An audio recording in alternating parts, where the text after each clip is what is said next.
हाय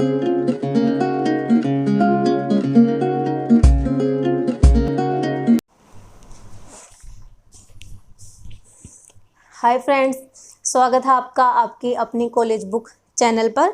तो आज का हम वीडियो जो है हमारा, उस वीडियो में हम बात करेंगे फैक्टोरियल के बारे में कि फैक्टोरियल कैसा होता है, क्या होता है फैक्टोरियल, उसको हम कैसे समझ पाएंगे, समझने की कोशिश करेंगे फैक्टोरियल की। उसके बाद हम डिस्कस करेंगे हमारा जो परमुटेशन है, क्रमचय और संचय का पार्ट, परमुटेशन के बारे में हम डिस्कस करेंगे।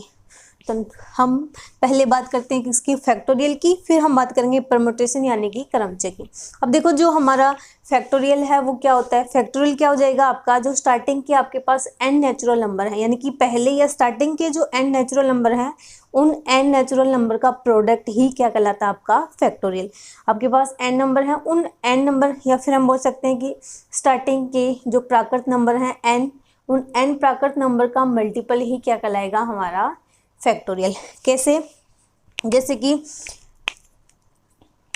हमारे पास क्या n नेचुरल नंबर हैं, इन n नेचुरल नंबर का अगर हम प्रोडक्ट करें, प्रोडक्ट मीन्स इनका मल्टीप्लिकेशन, तो स्टार्टिंग के जितने भी n नेचुरल नंबर होंगे 1 से लेकर n तक का, इन 1 से लेकर n तक के नंबर का अगर हम प्रोडक्ट करते हैं, प्रोडक्ट करेंगे तो वो क्या हो जाएगा आपका फैक्टोरियल। और जो हमारा फैक्टोरियल है, उस फैक्टोरियल को भी हम दो तरीके से लिख सकते हैं।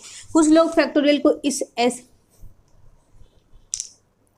कुछ तो फैक्टोरियल को हम ऐसे लिख सकते हैं, ये भी क्या हो जाएगा हमारा फैक्टोरियल में काउंट होता है, या फिर इसको हम n फैक्टोरियल, तो ये और ये दोनों किस में काउंट होते हैं फैक्टोरियल। तो ये भी हमारा हो जाएगा n फैक्टोरियल और ये हो जाएगा ये भी n फैक्टोरियल। और n फैक्टोरियल की वैल्यू क्या होती है, स्टार्टिंग के n नेचुरल नंबर का प्रोडक्ट, या फिर जो स्टार्टिंग की आपकी प्राकृत संख्याएं हैं, उन प्राकृत संख्याओं का मल्टीप्लिकेशन क्या कहलाएगा आपका फैक्टोरियल। जैसे कि फैक्टोरियल को अगर हमें लिखना हो, फैक्टोरियल n या फिर फैक्टोरियल n, ये क्या कर रहा है कि स्टार्टिंग के n नेचुरल, तो स्टार्टिंग से n -1 n-2 से लेकर इसको हम कहाँ तक चलेंगे 3 2 1 तक। तो n फैक्टोरियल हमारा क्या हो जाएगा n-1, ये मल्टीपल चल रहा है, इसको हम क्या बोलते हैं प्रोडक्ट। तो ये क्या हो जाएगा आपका n-1 n-2 सो ऑन 3 2 1। तो ये हो गया हमारा n फैक्टोरियल। ऐसे अगर हम बात करें किसकी फैक्टोरियल 4, या फिर आप इसको ऐसे भी लिख सकते हो 4 फैक्टोरियल। जैसे भी आप लिखना चाहो, दोनों आप इस फॉर्म में भी लिखना चाहो तो ऐसे लिख दो। स्कूल टाइम तक सभी लोग इसको इसी फॉर्म में लिखते थे, कॉलेज में सब आगे इस फॉर्म में लिखने लग गए, ठीक है ना। इतना ही है। अब देखो 4 फैक्टोरियल है, इसका मतलब क्या हुआ कि स्टार्टिंग के 4 तक के नंबर, यानी कि 1 से लेकर 4 तक के नंबर का प्रोडक्ट क्या हो जाएगा 4 फैक्टोरियल। तो ये हो जाएगा आपका 4 3 2 1, 4 3 2 1। अब देखो इस 4 3 2 1 को हम कैसे लिख सकते हैं। अब 4 को हम ऐसे ही रख ले और इसको अगर हम लिखना चाहें तो ऐसे लिख सकते हैं 3 फैक्टोरियल, है ना। क्या किया हमने, 4 को तो हमने एज इट इज रख लिया, बाकी जो 3 2 1 है, 3 2 1 का मतलब 3 को हमने फैक्टोरियल की फॉर्म में लिख दिया, क्योंकि फैक्टोरियल का मतलब क्या हो गया, जहाँ से जो जिसका फैक्टोरियल पूछा गया उससे लेकर 1 तक का नंबर। तो इसको हमने 3 2 1 को किस में चेंज कर दिया 3 फैक्टोरियल से।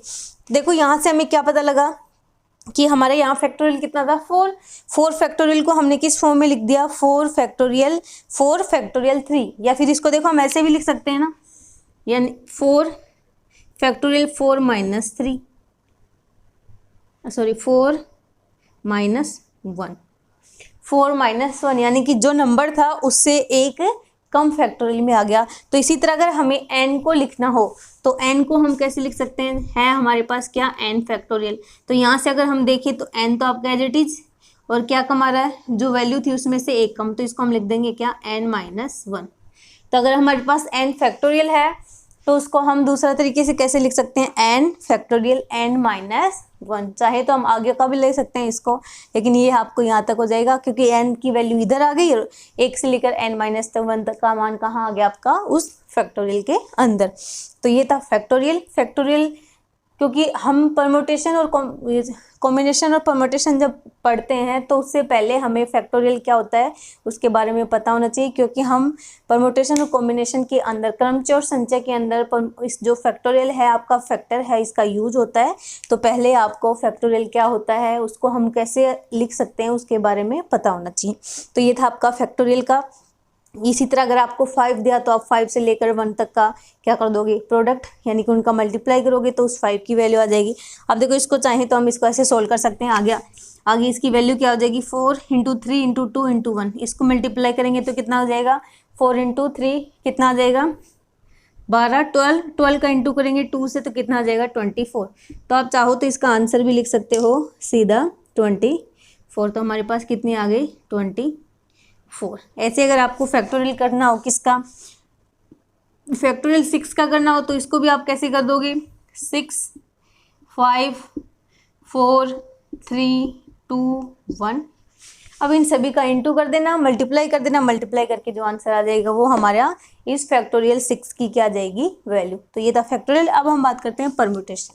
अब देखो क्रमचय, क्रमचय नाम में इसके क्या है क्रम से, क्रम वाइज, क्रम लिखा है ना कंटिन्यू अरेंज करना। तो क्रमचय मतलब यानी परमुटेशन का मतलब क्या हो गया किसी ऑब्जेक्ट को अरेंज करना, यानी कि अरेंजमेंट। क्योंकि हिंदी अब इंग्लिश से, अब देखो इसके हिंदी के नाम में ही इसकी डेफिनेशन है अरेंज करना क्रम से। क्रमचय मतलब क्रम कंटिन्यू चीजें होंगी तो यानी कि अरेंजमेंट होगा। तो परमुटेशन का मतलब हो गया अरेंजमेंट। आपके पास क्या है कि जैसे कोई आपके पास कोई गिवन ऑब्जेक्ट है, उस गिवन ऑब्जेक्ट के अंदर से ही हम कुछ ऑब्जेक्ट को, जैसे कोई ऑब्जेक्ट दिया आपको गिवन ऑब्जेक्ट, उन गिवन ऑब्जेक्ट में से ही हमें कुछ ऑब्जेक्ट लेकर उनको देखना होता है कि कितनी तरीके से उसको हम क्या कर सकते हैं अरेंज कर सकते हैं।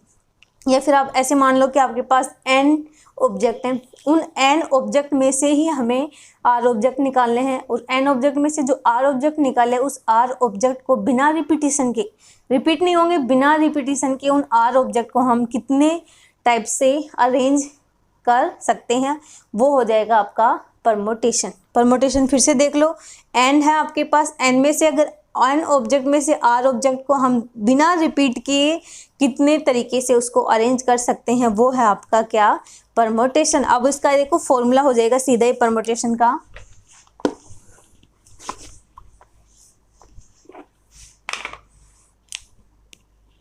अब परमुटेशन देखो n ऑब्जेक्ट थे हमारे पास, उन n ऑब्जेक्ट के अंदर से ही हमने क्या निकाले r ऑब्जेक्ट।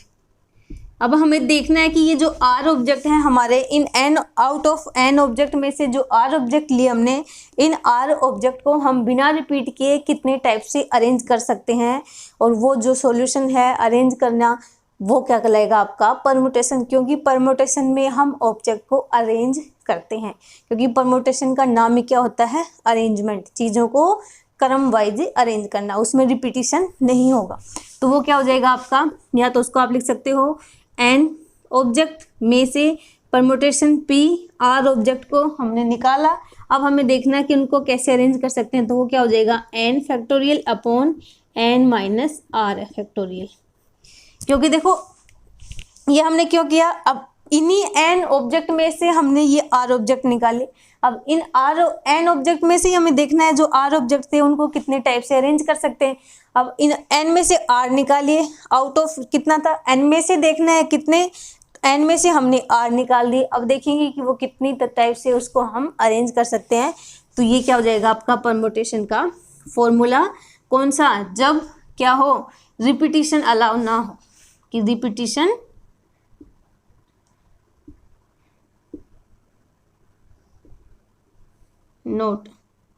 Not allowed. ये फॉर्मूला तब लगेगा जब रिपीटिशन क्या हो नॉट अलाउ, ये रिपीटिशन अलाउ नहीं होगा परमुटेशन के अंदर उस r ऑब्जेक्ट का। अब जैसे मान लो आपको लेना है क्या कि आपके पास थे ऑब्जेक्ट, नंबर ऑफ ऑब्जेक्ट लिया हमने 10। इस नंबर ऑफ ऑब्जेक्ट 10 में से हमें कितना निकालना है 5। हमने क्या लिया n बराबर 10, और अब कह रहा है कि r बराबर 5। अब 5 को आपको बताना है कि 5 ऑब्जेक्ट को हम कितने टाइप से अरेंज कर सकते हैं। तो हमारे पास n कितना हो गया 10 और r कितना हो गया 5। अब इनकी वैल्यू रख दो फॉर्मूले में, तो 10 फैक्टोरियल अपॉन 10 माइनस 5 फैक्टोरियल। तो ऊपर आ गया आपके पास 10 फैक्टोरियल, नीचे आ गया 5 फैक्टोरियल। अब इसको हम लिख सकते हैं 10, अब इसको तो सेम रख लो, ऊपर वाले 10 को आप इस तरह लिखो कि नीचे वाले से वैल्यू कट जाए। तो 10 9 8 7 6 इंटू 5 फैक्टोरियल अपॉन में 5 फैक्टोरियल, 5 से 5 कट गया, इन सब का मल्टीप्लाई करके जो वैल्यूज आएगी वो क्या हो जाएगा। आप इन 10 में से इन 5 को बिना रिपीट के इतने तरीके से क्या कर सकते हो, अरेंज कर सकते हो। अब देखो इसके अंदर कुछ 2-3 रूल रेगुलेशन है इसके। ये तो था सीधा हमारा रिपीटिशन के। अगर हमारे पास आ जाए कि रिपीट करके आप उसको कितना बार अरेंज कर सकते हो, रिपीटिशन हो, जैसे कि हमारे पास क्या है, n ऑब्जेक्ट है और n ऑब्जेक्ट जो है वो कितनी बार रिपीट हो रहे हैं, r टाइम रिपीट हो रहे हैं। तो r टाइम रिपीट हो रहे हैं तो उसके लिए आपका फॉर्मूला क्या हो जाएगा, n की पावर r। अगर आपको क्या निकालना हो, परमुटेशन निकालना हो उसका, तो वो क्या हो जाएगा, n की पावर r। कब, जब आपके ऑब्जेक्ट जो है रिपीट हो रहे हो, ठीक है ना, तब आ जाएगा n की पावर r। ठीक है, अब देखो इसको आप ऐसे भी लिख सकते हो, NPR की जगह PNR। ये था दूसरा केस। अब तीसरा केस क्या हो जाएगा इसका, यदि आपके पास जो ऑब्जेक्ट हैं उन ऑब्जेक्ट में से P ऑब्जेक्ट क्या हो, सेम हो, P ऑब्जेक्ट क्या हो, सेम हो, तो P ऑब्जेक्ट थर्ड है आपका, यदि n ऑब्जेक्ट के अंदर से P ऑब्जेक्ट जो हो, P ऑब्जेक्ट आपके क्या हो, सेम हो, तब हमारा फॉर्मूला क्या हो जाएगा, जैसे तब हो जाएगा आपका factorial n upon factorial p, factorial n upon factorial p। जैसे कि आपके पास 5 ऑब्जेक्ट हैं, उन 5 ऑब्जेक्ट में से 3 ऑब्जेक्ट सेम हो, 5 हमने मान लिया, जैसे a b b b और c। अब इन 5 टोटल n कितने हो गए, 5। इन 5 ऑब्जेक्ट के अंदर से हमारे कितने ऑब्जेक्ट सेम है, 3 ऑब्जेक्ट सेम है, तो ये हो जाएगा फैक्टोरियल 5 अपॉन फैक्टोरियल 3। ठीक है, फोर्थ था इसका, यदि आपकी क्या हो, ऑब्जेक्ट जो हो, कुछ ऑब्जेक्ट सेम हो आए, मतलब रिपीट हो, कुछ ऑब्जेक्ट रिपीट हो रहे हो, तो उस कंडीशन में फॉर्मूला क्या हो जाएगा, जैसे कि n ऑब्जेक्ट है, n ऑब्जेक्ट में p ऑब्जेक्ट रिपीट हो रहा है, t ऑब्जेक्ट रिपीट हो रहा है और r ऑब्जेक्ट भी क्या हो रहा है, रिपीट हो रहे हैं। अगर ये रिपीट हो रहे हैं तो इस कंडीशन में उसका परमुटेशन क्या हो जाएगा, ये हो जाएगा n factorial, factorial p, factorial t, factorial r। अब इसका एग्जाम्पल क्या हो जाएगा, जैसे आपके पास है a b b c c d d,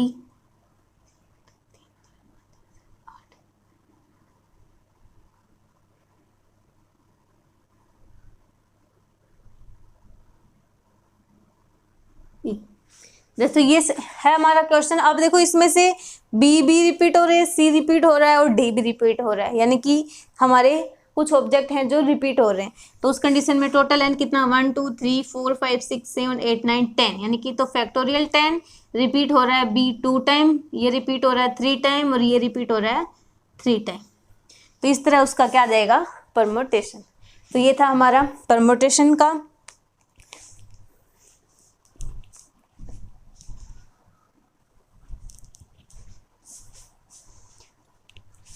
permutation हो गया। अब देखो इसके परमुटेशन का वीडियो, तो अगर ये वीडियो आपको अच्छा लगा है तो वीडियो को लाइक कर देना और अपने सभी फ्रेंड्स में वीडियो को जाते जाते शेयर कर देना। और किसी भी टॉपिक पर आपको वीडियो चाहिए तो आप कमेंट बॉक्स में कमेंट कर सकते हो और आपको टेलीग्राम चैनल ज्वाइन कर सकते हो। वहाँ से आपको जितने भी पेपर मैंने अपलोड कर रखे हैं यहाँ पे, और मेरे पास जो नोट्स होंगे मैथ्स के, क्योंकि मैं मैथ्स की टीचर हूँ तो मेरे पास नोट्स मैथ्स के ही मिलेंगे। बाकी अगर दूसरे नोट्स चाहिए तो मैं कोशिश कर सकती हूँ, अगर किसी से अरेंज हो पाए तो। उसके लिए मैं कह नहीं सकती कि मैं आपको अरेंज कर सकती हूँ। मैं मैथ की कोशिश करूँगी कि पूरे आपको मिल जाएंगे, लेकिन दूसरे सब्जेक्ट के मैं ट्राई कर सकती हूँ, अगर किसी से अरेंज हुए तो मिल जाएंगे, बाकी अदरवाइज बेटा उसके लिए मैं कह नहीं सकती।